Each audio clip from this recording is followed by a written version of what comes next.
Attempt number 4 to record my video, my vlog. I'm struggling today because I'm sick. I'm fighting a bug. I'm fighting well though. I'm not too sick, but yeah, I'm coughing. And also the neighbors are making a racket because they're trying to fix the fence. So sorry about that in advance. It's been a while since I've been on my channel.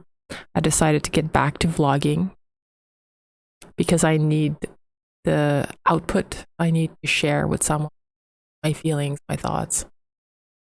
I have a lot to cover today, so I'll try to be relatively quick. Yes, a lot happened since the last time I vlogged because my house was, I was gonna say attacked, broken by a tree that fell onto it, like a giant oak tree. But the story is bigger than that.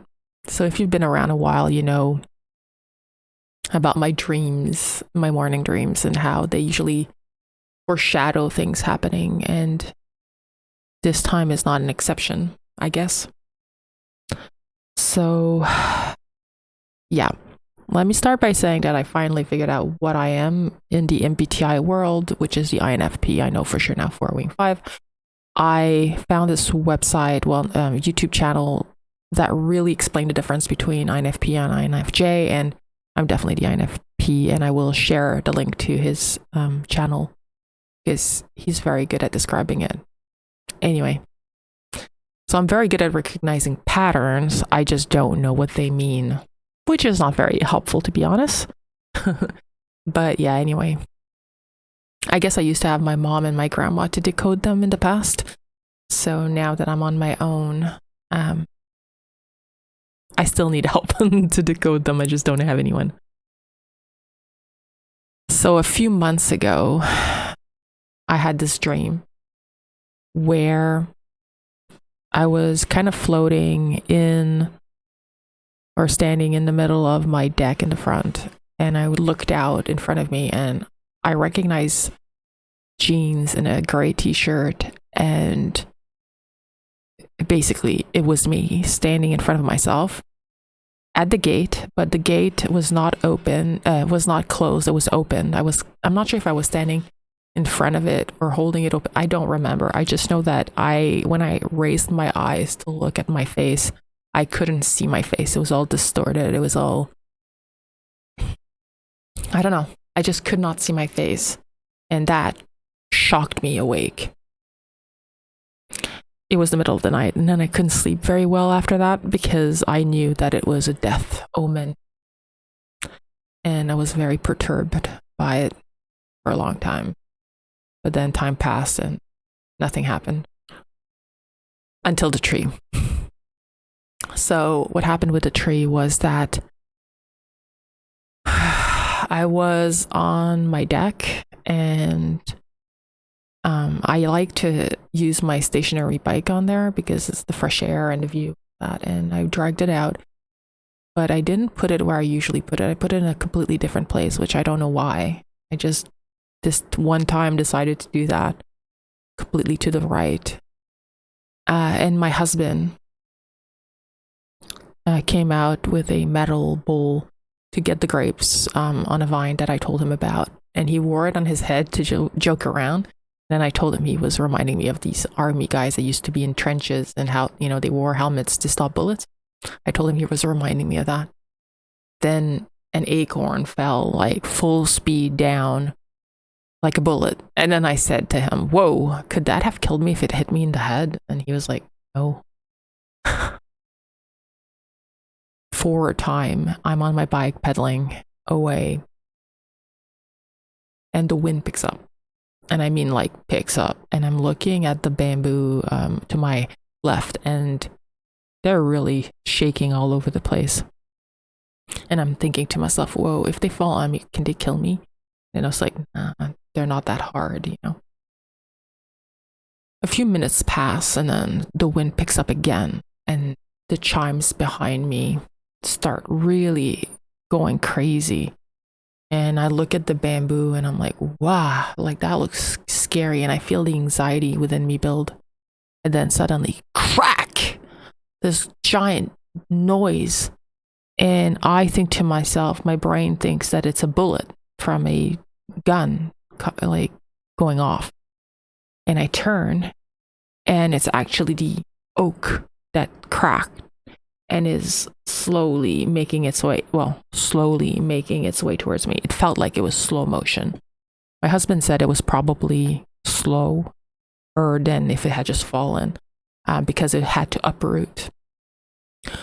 But basically, this insane tree is falling towards me, and I'm just staring at it. I don't move. I don't get off my station. I'm just in shock, and I just stare at it coming for me.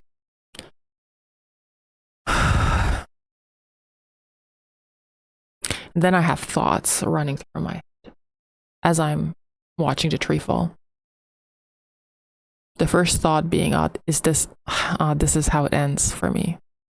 And I'm just sitting there accepting my fate.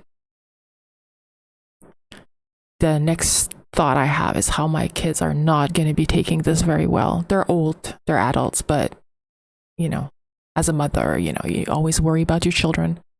And I'm thinking, I hope they'll be okay. And then my final thought is, for the people that have been torturing me for the last 20 years, I think to myself, they'll be happy. Those are my thoughts as I think I'm going to die. It's the most insane compilation of thoughts. And then God intervenes, an act of God. So the tree, that's this monstrosity of a tree, is falling on me, and then my palm tree on my side of the fence, like a sentinel standing guard, blocks the tree falling somehow. And it's not a very big tree, mind you, but big enough that it gave it resistance, and the tree turned and fell at an angle. Well, like this, I guess. A big giant branch just missed me. I just kind of I felt the wind of it.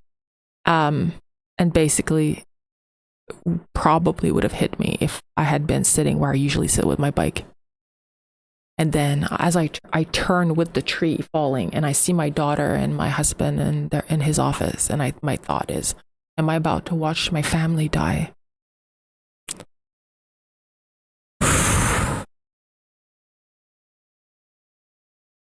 And my daughter, as the tree's falling, because I turned and she heard the noise, the crack, we lock eyes. And that's when I'm just about to watch my family die.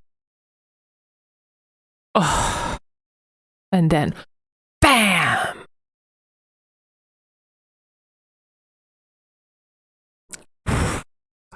The house stands.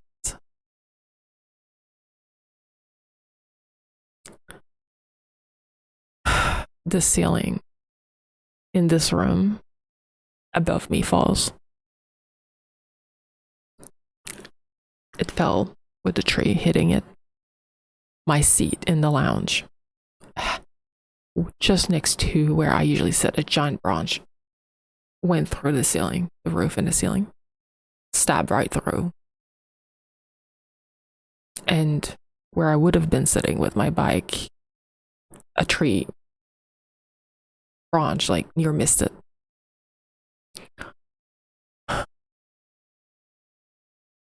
I feel like I cheated death. Like my guardian angels worked overtime.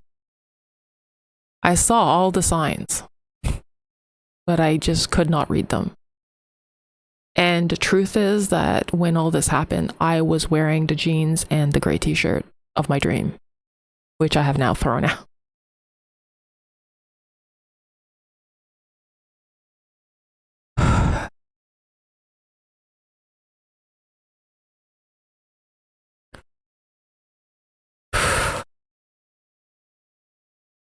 It's hard to express how I feel. I just feel very differently than prior to this, like a completely different person. I feel like the tree broke my shell. Not just my house, but my shell. And now all I have left is my essence.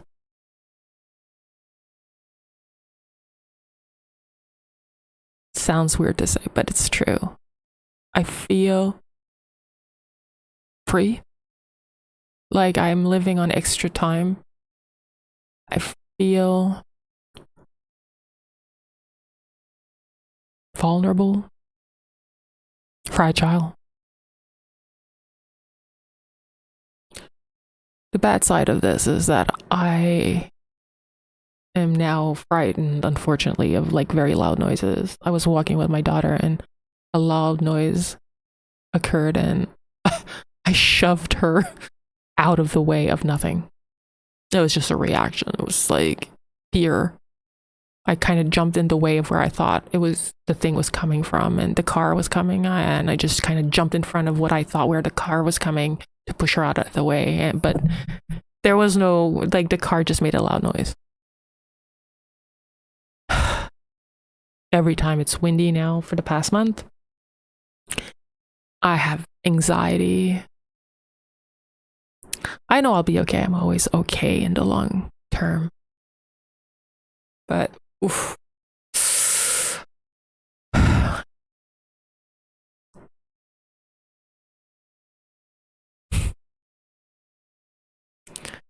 Those events really shook me.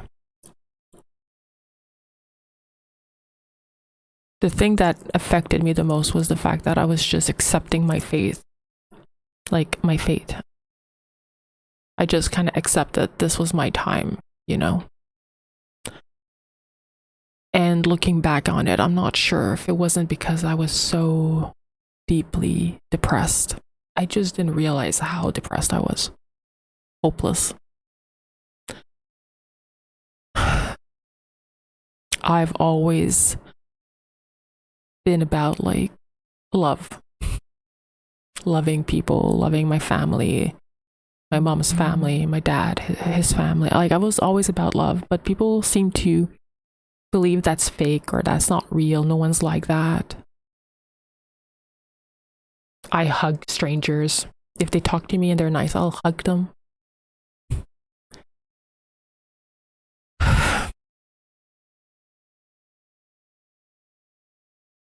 If you've been in my life, I probably still think of you.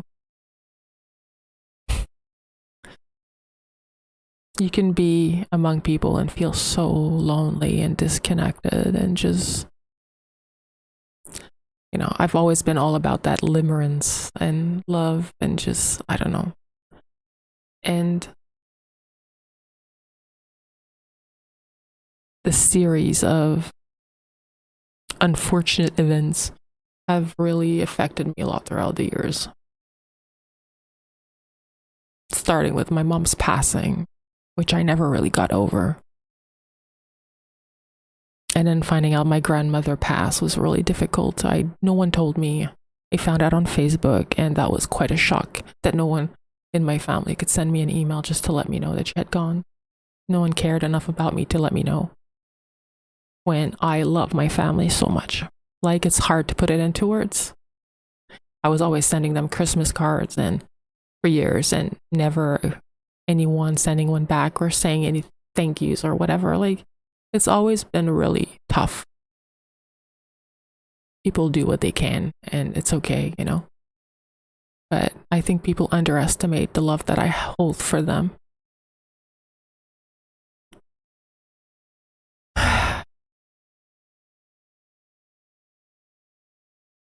And these last few years have been extremely hard.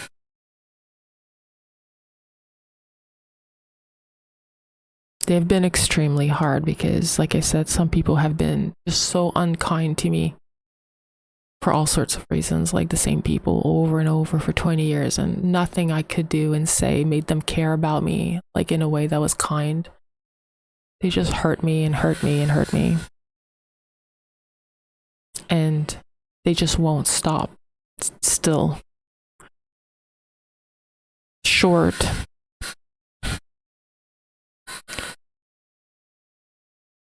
Short from leaving my life entirely, I've tried everything. So I guess that's why when I was looking at the tree, I was like, in a way, I was like, finally, like, this is going to be over. That's crazy that other people can affect you this much. And I felt so alone for so long, even though I've been married for 20 years. My kids, though, like, they are the crown jewel of my life, and I love them more than life itself, but they don't need me as much as they used to. I mean, you always need your parents, of course, but you know what I mean? When they're adults, they have their own lives and all that. And people will say to me, well, if, you know, go out into the world and make new friends and, you know, change your life, you know. But I'm not that guy. I'm just, I don't know.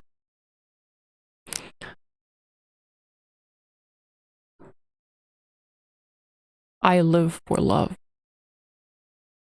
And when there is no love in the world, then it's like there's no sun.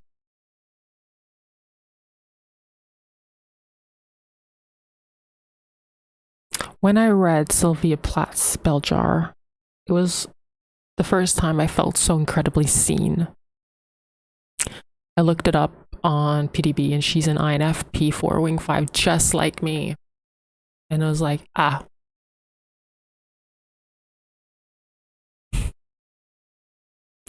People always said to me, oh, you live in a bubble. You're disconnected from reality. You're crazy. You're this, you're that, whatever. Sylvia Plath called it the bell jar. Not a bubble, a bell jar. And I relate. When the world out there is unkind, you retreat to that bell jar where my glass is rose tinted and all I can see is that silver lining and I have hope for things to be better. It feels like we're not created for this world, like we're not made for it to navigate these trenches of life. It's like walking around with no skin on.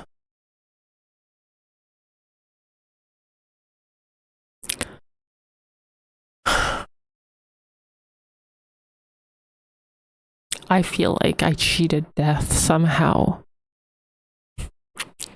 And it's a very bizarre feeling to live in this limbo. So I decided to get back to myself before everything.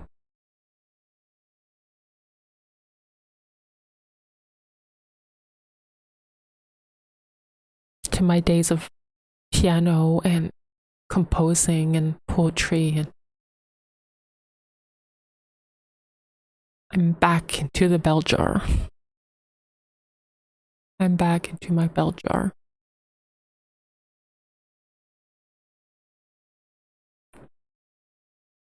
And my channel will be about bringing you with me within it, I guess. See what I see, feel what I feel. The human condition of an INFP 4 Wing 5.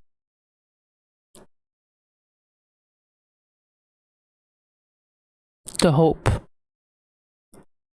the loneliness, the search for love, to be loved and accepted.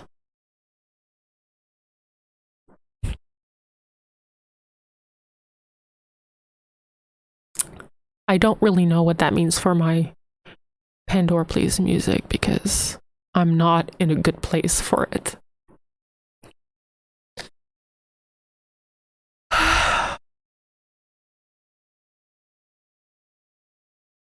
It's like very bizarre. I had this dream a few days ago, maybe 4 days ago. I was eating in my dream, sitting and eating popcorn. And then a hand moved the popcorn away. And then I followed the hand to the person, and it was my grandmother. And I was so happy to see her. So happy. And then suddenly my awareness started coming through, and I look at her and I say, "Didn't you pass away?" And then she smiled, like happy that I'm realizing what's happening. And I had my full consciousness for a while, just sitting with her. And she was showing me my uncle, one of my uncles. Very bizarre. She was sending a message about him, but I don't know. I can't decode. So I don't know what it means. And then I woke up. Last night, I had another one of those weird dreams where I was looking for my mother. And I couldn't find her. But then I looked on the ground and I found this envelope, this white envelope, and it had a change of address. It was saying that she was at the neighbors, and the numbers were like, this envelope was going to be delivered at 56, but instead she was at she was at 51. Wait, I wrote it. Yeah, it was going to be delivered at 51, but she was at 356 at the neighbors. So I went to 356. I rang the bell, and a lady, short lady, older, with white hair and curls and all that, came, and she was like, "Yes, can I help you?" And I was like, "I'm mom's daughter." And she was like, "Oh yeah, come." And then I went in, and my mom was sitting on a bed very low, and she looked very out of it. And she was like my brain was like, does she have cancer still? But then I was like, no, she passed away. My brain was going through all these weird questions. I was like, what is this place? What is she doing? And then my brain was like, oh, this is why she's not visiting me. She's in a kind of limbo. She's still stuck on those days of being ill. And these people are trying to help her get through it. And then I left because she was not aware of me, I guess. Not entirely aware. She was aware, but not entirely aware. It's like she was in her own head and somewhere else in this sickness. It was a very bizarre, and there were little droplets of blood. She was holding her arm like she had just had a transfusion, or they had taken blood. I don't know. She was just not very well. And then I saw my grandmother again. Very solid, right? Like, my grandma is not in limbo. My grandmother on the other side she was an ISTJ in this life. And my grandmother was ready to go. You know what I mean? Like, when I used to talk to her on the phone, like a long, long time ago, she was like, I'm ready. Like, let's go. Because she was tired of being the last one standing, kind of thing. And then she pointed to my uncle, the same uncle again. And I mean, I can't communicate with him because when I did the last time I never rode back. And my family, some of them are still angry with me that I could not go back to Canada to take care of my mom when she was ill. They refused to understand that I couldn't, like, my passport, I had no passport, I had no ID card. I don't live in the real world. I don't socialize. No one in New Zealand used to know me, other than like my husband and his family that are all immigrants, and no one could sign for me. It was a very difficult time. And even though I showed them all the correspondence with the embassy from Wellington, like, that I couldn't go back, they just did not care about how difficult emotionally it was for me not being able to go back. No empathy for me whatsoever. And I understand they were like caught up in their own grief, and I will never hold it against them. I understand. It's just heartbreaking, but it is what it is. But yeah, twice now my grandmother pointed at him. Don't know. Don't know. Don't know what it means. Don't know what's happening.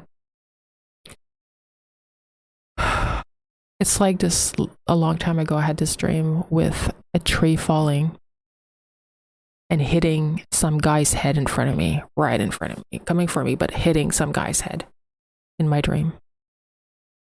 And then finding out a month later that like my dad had had a seizure and fell to the ground, hit his head. And I felt like that it was that connection.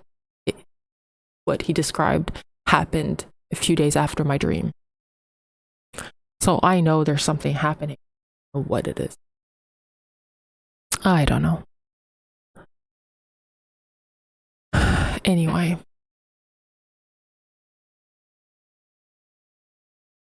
So yeah, I'm gonna try to remember to put a link to the YouTube channel of the guy that describes INFPs, because if you're an INFP or you're wondering if you are one, he really is good at describing it because he is one himself. And this is the hilarious part. The first time I watched his video, I was like, oh my God, I'm just like him. And I thought he was an INFJ, because usually it's always INFJs who talk about the difference between INFP and INFJ. Everyone's an INFJ. So I was like, oh, wow, he's exactly like me. So we must be INFJs then. And then he's like, I'm an INFP. And I was like,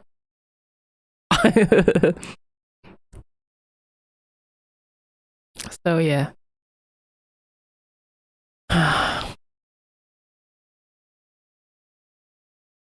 Anyway, I recorded a lot of clips of nature, my cats, whatever. And I'm going to try to make a lifestyle video at some point. I just have no idea how I'm going to organize it at all. Yeah. Don't know. But I will do more vlogs, and I will also share my art and just kind of let you into my bell jar with me. I hope you're doing well wherever you are. And I guess I'll see you soon, guys.